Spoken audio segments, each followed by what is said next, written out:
Olá, alunos! Bem-vindos a mais uma aula.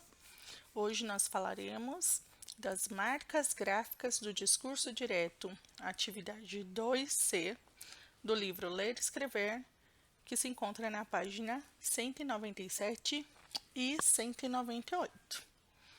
Vamos lá?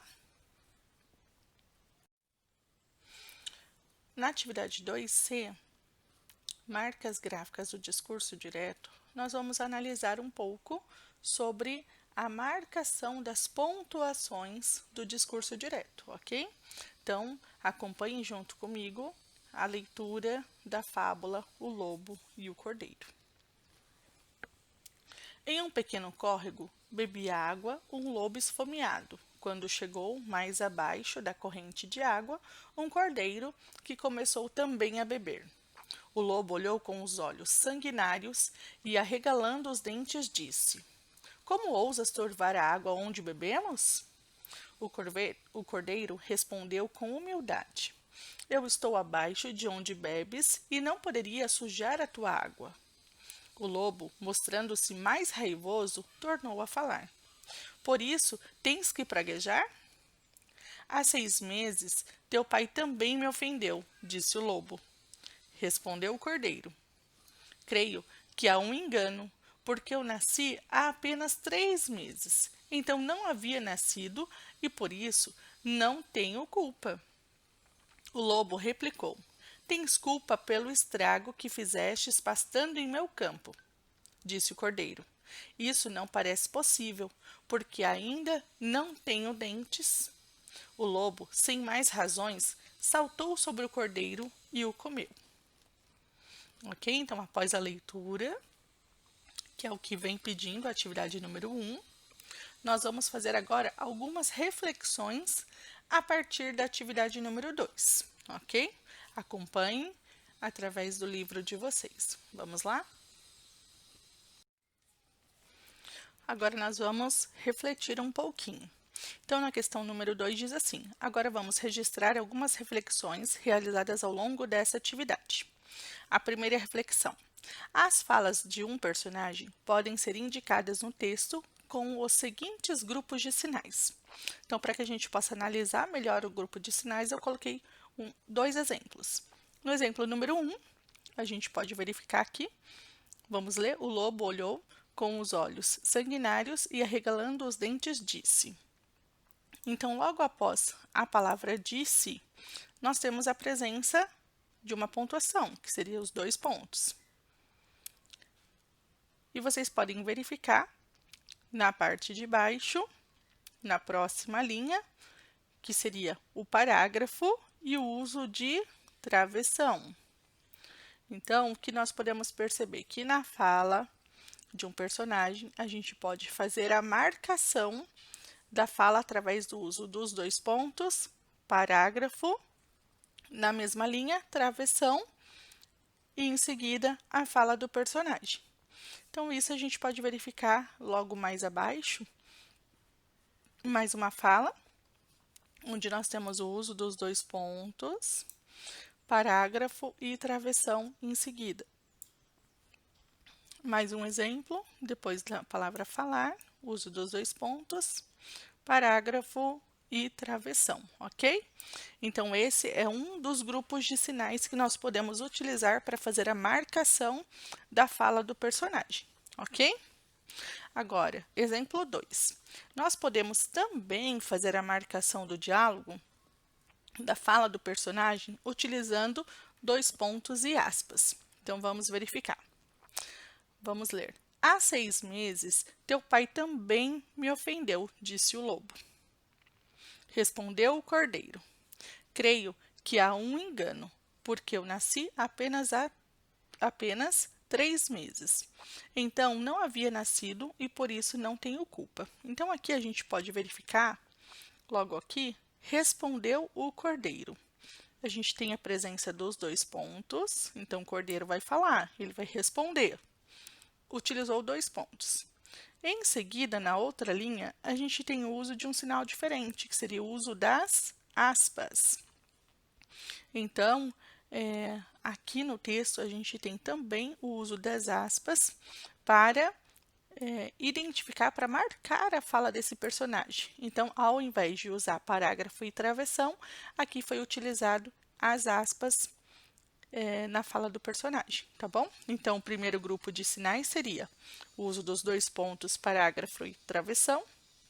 E o segundo grupo de sinais seria o uso dos dois pontos e das aspas, ok? Vamos seguir para a próxima reflexão. Na segunda reflexão, diz assim: os sinais gráficos marcam a fala de um personagem. Além disso, é possível explicar de quem é a fala de algumas maneiras, sendo elas as seguintes. Então, eu coloquei também 3 exemplos. O exemplo número 1 seria anunciando antes quem vai falar. Então, vamos analisar aqui o exemplo. O lobo olhou com os olhos sanguinários e, arregalando os dentes, disse.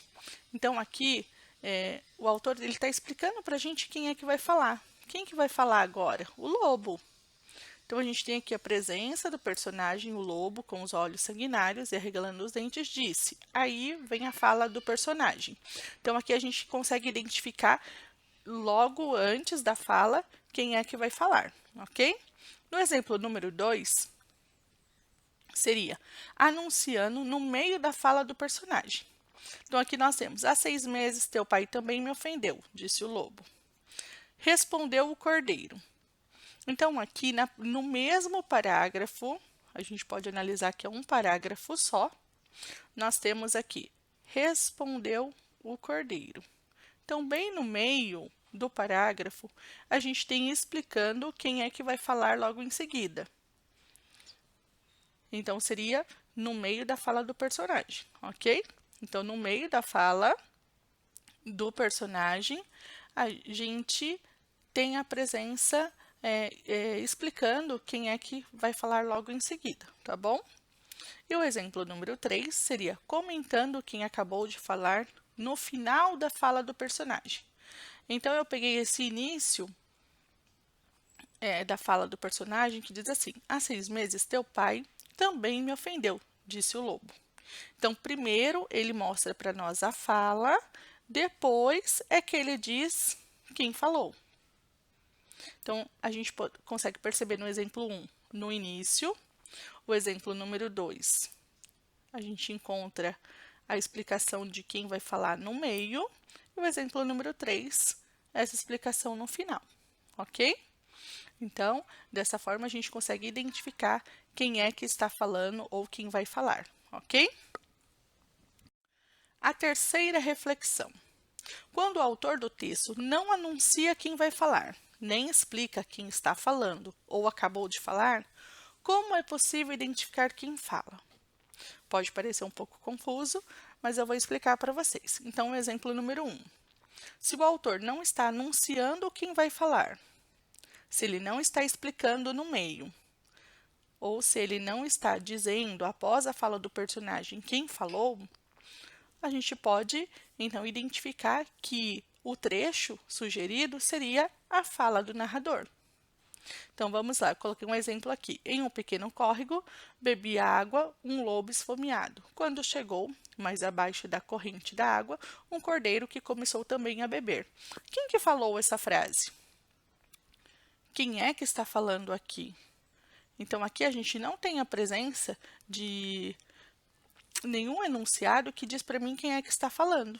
Mas a gente entende, subentende-se, de que se não tem a explicação de quem vai falar ou de quem falou, nós entendemos que é o narrador que está falando no momento, certo? E o exemplo 2 que eu coloquei foi, por exemplo, as falas dos personagens. Então, eu vou ler para vocês esse trecho. O lobo olhou com os olhos sanguinários e, arregalando os dentes, disse: como ousas sorvar a água onde bebemos? Então, aqui eu sei que é o lobo que está falando. Logo abaixo eu coloquei: estou abaixo de onde bebes e não poderia sujar a sua água. Então, aqui a gente tem a presença de uma resposta. Quem foi que respondeu? Quem que respondeu ao lobo dessa maneira? Eu consigo entender através do texto, lendo o texto, que quem respondeu foi o cordeiro. Mas aqui eu não tenho a marcação. Aqui não me explica quem é que está respondendo, mas eu consigo entender. Para isso, eu preciso analisar a fala dos personagens desde o início. Mas no texto, nesse texto, ele mostra para a gente quem é que responde. O cordeiro respondeu com humildade. Então, se nós tirássemos essa parte que está em azul, que eu destaquei para vocês, nós também conseguiríamos entender quem foi que respondeu através do diálogo, acompanhando o diálogo desde o início, ok? Então, a aula de hoje foi só para a gente falar sobre a marcação do diálogo e do grupo de sinais que nós podemos utilizar para fazer a marcação, que seria o uso dos dois pontos, parágrafo e travessão, e também do uso dos dois pontos e aspas para marcar a fala de um personagem, ok? Espero que eu tenha ajudado vocês a refletir um pouquinho nessa atividade sobre o uso dos sinais gráficos para marcar o diálogo, ok? Então, até a próxima aula e boa atividade!